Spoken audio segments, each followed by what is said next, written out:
Good morning. Hello. Hi, how are you? Welcome to another episode of Unruly Fashion. I have milk in my mouth. With your hosts, your skata host, Noella Eze. I'm here bright and early on Wednesday. How y'all doing? How are you doing today? I hope you're doing great. I'm doing great. If you're not doing great, I'm sorry about that, but I'm doing great and I'm going to tell you why. I went to Caribana for the first time in 2 years. I mean, as did everybody else, but we were outside. We were outside. Like, no. It was so much fun. Like, if you've never been to Caribana, if you live in Toronto, or it's first of all North America's biggest Caribbean festival, and it is huge. People come from all over the place. There were people from the UK, people from America, people from Brampton pretending to be from America. That's the thing. It's like a mishmash of cultures worldwide, and it was great. It was colorful. You know what I love about Caribana? You see the range of blackness possible, and also black people are fine. Ah! There's so many times that my home training almost walked away because some guy just walked by, just like me and my sister the whole time, because I went with my little sister the whole time.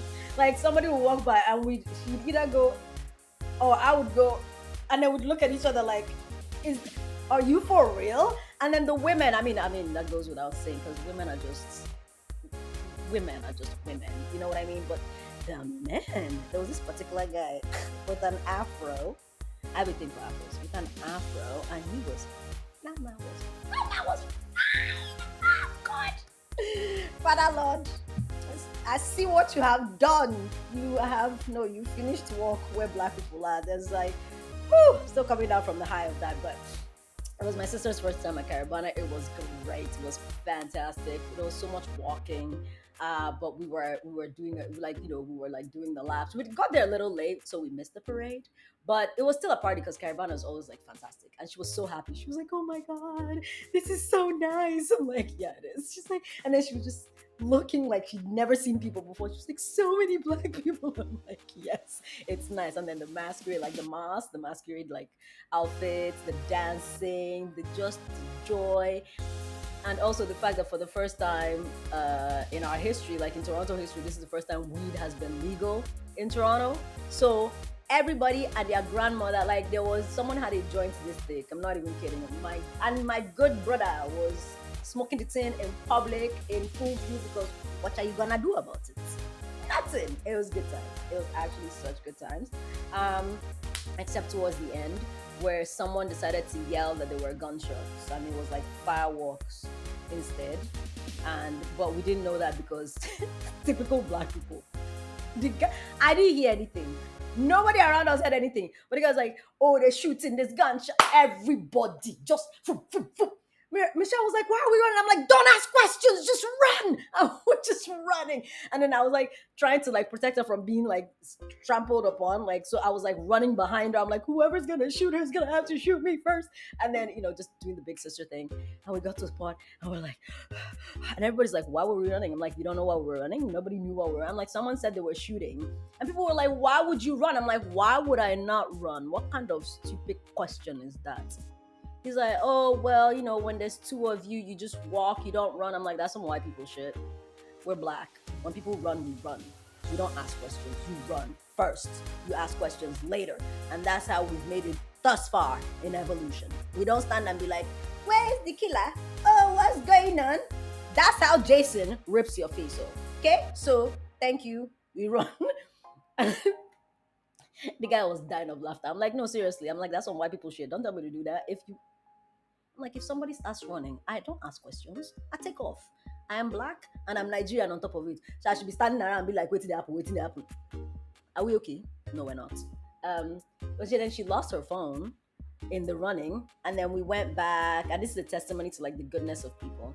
We went back. Obviously you lose your phone outside at a parade. What are the odds? And I just started calling the phone. We traced our steps. I called the phone twice, and then someone picked up. I was like, "Yes, I came to return your phone." People are great. People are inherently good. And I will stand on that. People choose to be terrible, but inherently human beings are good. And then no, he was like, oh, I'm standing in front of the truck. Come, let's like come. I need to go, but I waited so that I could return your phone. Da da da da da da da. It took a little bit, but then when I found the phone, honestly, I've never been so grateful to see. I hugged a total stranger. I like launched myself at him. I was like, thank you so much. My guy was like, thank you. He was like, it's okay, thank you for that. And then he just laughed. And that was how Caribana ended for us, because me and my sister were like, thank you very much. That is enough excitement for the day. We're going home. I wanna go home.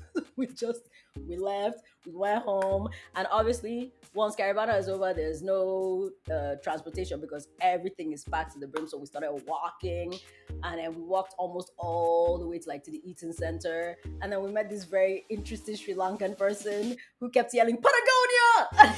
It was I can't explain it. The guy was just high on life, and he wasn't drunk. He was dead sober, and those are my favorite kinds of people because this guy was sober, and like me, I can catch like a vibe sober. I don't need to be drunk. I don't need to be lit. Like anybody that knows me well knows that me is actually way more fun than drunk me, because drunk me just goes quiet. Depending on how blackout, like if I'm blackout drunk, I don't know what happened. I'm not responsible for my actions, but if I'm drunk and I'm aware of my drunkenness, it just goes quiet. Because I'm like, I'm not trying to say nothing that you can hold against me tomorrow. No, what's if I want to run for public office? You don't know me. But like when I'm sober, I'm like hype. So this guy was like hype. He was just greeting everybody on the street. And we're like, why are you yelling Patagonia? He was like, some guy had Patagonia on his shirt and he was yelling it at him. And the guy didn't even realize. He was like, you don't even know what you're wearing. And I'm like, you're not drunk and you're like this. But yeah, it was interesting. I met some Nigerians, like fun people. Oh, the one thing I wanted to say before I move into because I have like an actual like fashion tips episode going for this one, but I need everybody to understand that Burner Boy, you see last, I don't know what that guy did there, but it is crack. No. I retract that.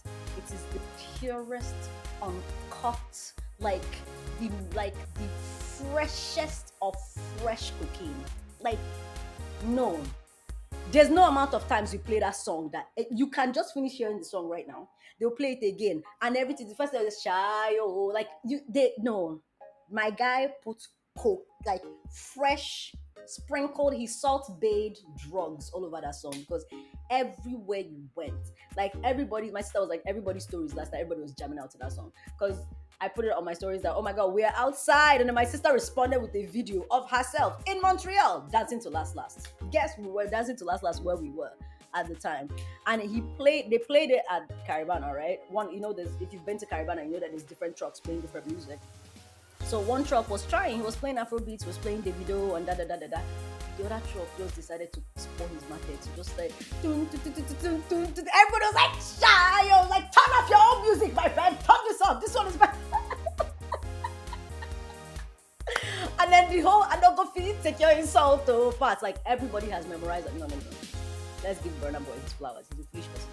But as an artist, 10 out of 10, that guy, he has given us crack. And we are going to that. That is the hill. That is where we are. Personally, my favorite song on that album is It's Plenty. But last is very like a photo finish second. But that was Caribana. Fantastic stuff. And then we came home, we walked home, but we didn't walk home, we took the transit and we got home. And then, had our own little mini party at home and then went to sleep. And now she's off to work and here I am recording this podcast. So that was Caribana. If you didn't go, come next year. It's fine. Buy a ticket and practice your wine at home because all these stiff waist people that we are seeing, you have a year. Go and practice your wine. Go do yoga, stretch. That's what we're here for. What's that?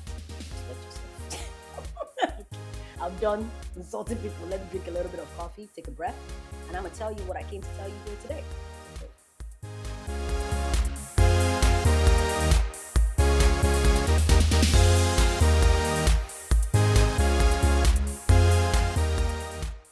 So, today's episode, I want to talk about developing a personal style. This is actually by request. I've done similar episodes like this, like developing a personal style, but this is by request from Yoser. Thank you, Yoser, for listening. And she was asking, how do you develop your own personal style? Like she's like, The problem is that, you find the same thing, right, that's comfortable or convenient, and then you just wear that because it's like your default, because every other thing that you try on, it just either doesn't fit right up here, or it doesn't fit right around the waist. And I find that a lot of brown and black people have this issue where it's like, if you're top heavy, it fits well here, it doesn't fit well around your tiny ass waist, or it fits well on your hips but it doesn't fit well on your waist, which is like, fashion needs to get it together, because I don't know when we are going to get it into our thick heads that people are not all shaped a certain way. You understand? Like, fashion either builds for the hourglass, or they build for the column, or they build for like the athletic body type. But then we act like women have three body types. Meanwhile, the body types are infinite. Like, there are infinite. There are so many different, types of bodies, and you just fashion needs to start accounting for it. And this is my, if you needed a sign to start like your own, what's the word I'm looking for, your own fashion house, and you've been meaning to start a more inclusive fashion house but you didn't know, this is your sign. I know that it seems saturated, but it's saturated in one corner. Like, the fashion world is saturated in one corner. It's like thin, tall, beautiful people is like 90%. And then the plus size movement is like making inroads, but barely. But in between all of that, we're all not thin or plus size. There's people in between. There's regular size people. There's top heavy people. There's bottom heavy people. It's like, there's people that, they're just like straight down. They're real. You know what I mean? And then there's people that are like circle shaped. Those are real people too. It's like, and fashion just acts like, we keep acting like those people don't exist. So this is your sign. If you want to start an inclusive brand, start it. Market your stuff. Don't sit there and be like, nobody's buying from me. See, wherever you go, what I've been doing for this podcast is, wherever I go, I'm knocking it like Ogini. Ogini is like an Igbo musical instrument. I'll be like, I do this, I do that, I do that. Whenever people admired my outfits yesterday at Caribana, I'm like, I have a fashion podcast. So I have a fashion podcast. So sell the market, because if you don't sell it, how are we going to know? And if we don't know, how are we going to dress better? Please. So this is your sign. Start a more inclusive brand. But while we wait for that, we're going to have to manage with the nonsense that fashion is giving us as we are right now.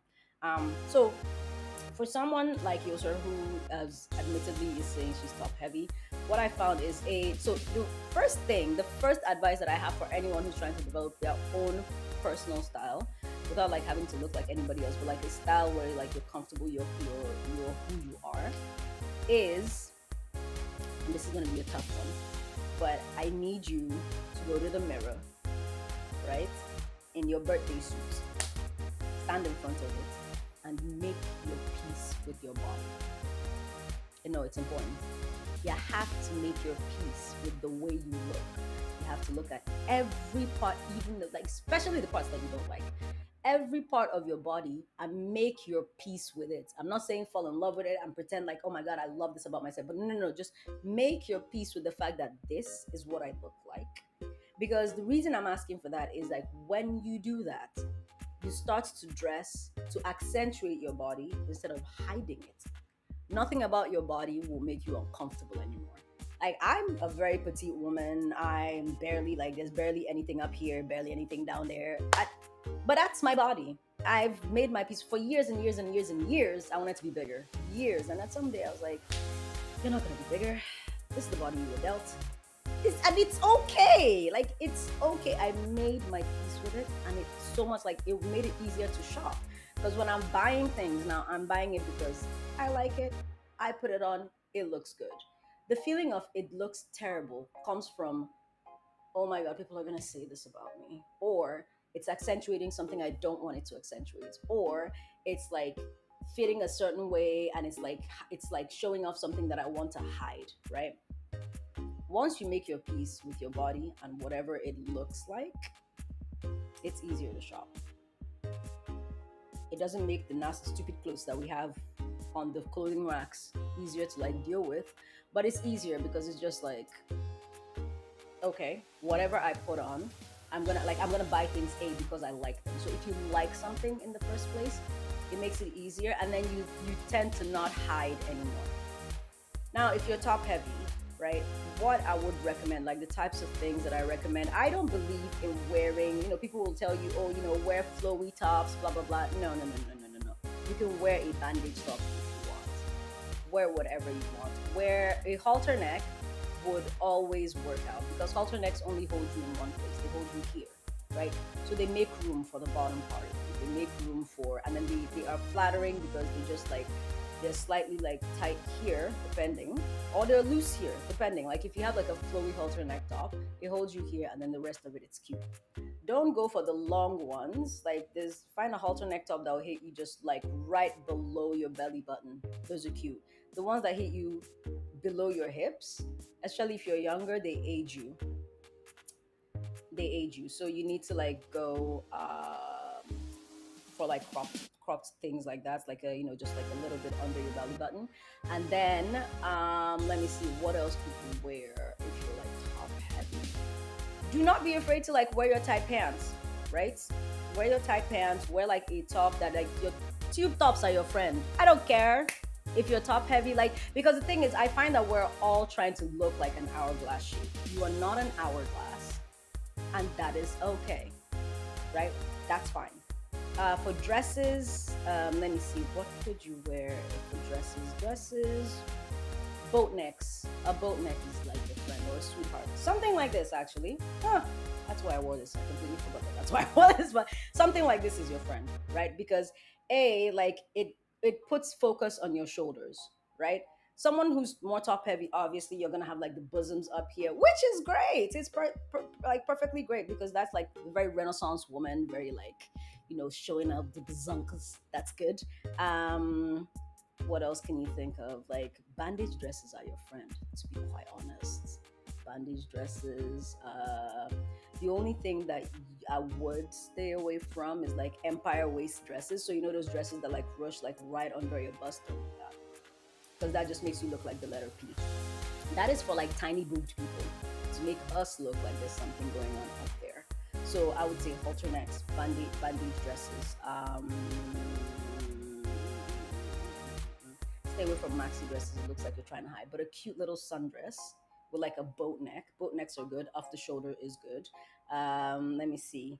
Because the trick, what you're trying to do is like, put emphasis on here, right, on your shoulder, which is like very delicate, which in turn like gives you like a more like regal look, right?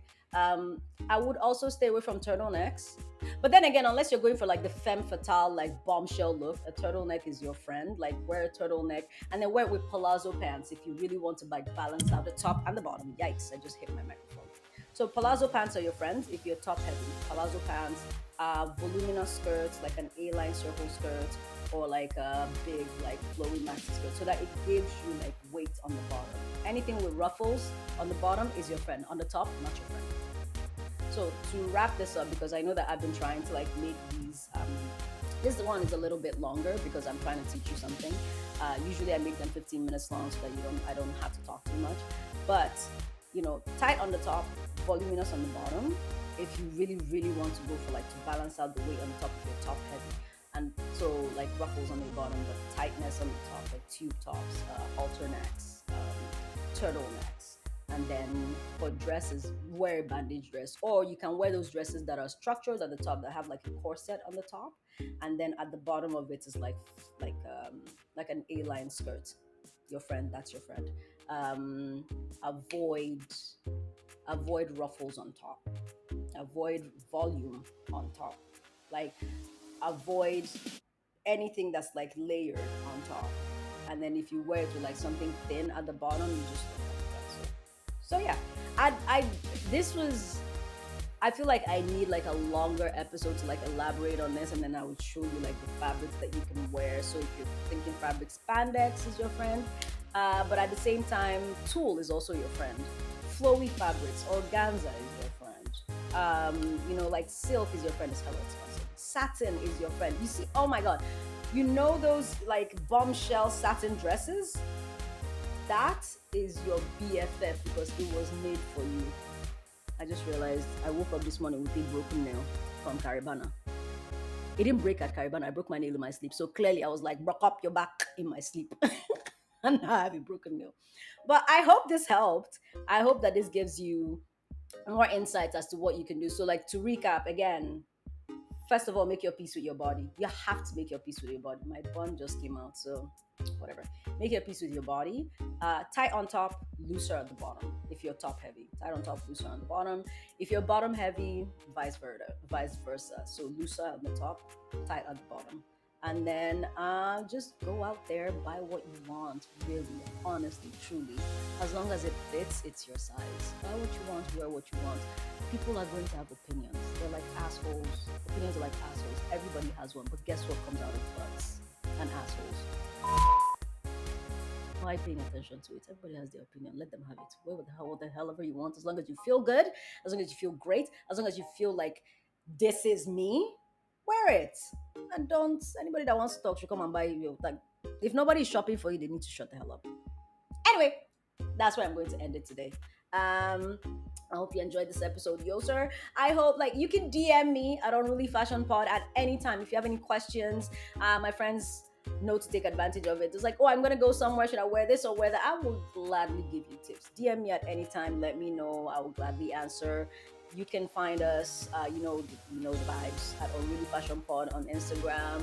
At the Noella E, that's my personal handle, and at the Podfire Network. I usually show these people some love because they're the reason I can do this all the time. As always, I'm gonna post this full outfit. I know that you are wondering about this top. I said I'm going to start wearing my gloves because BB has insulted me enough.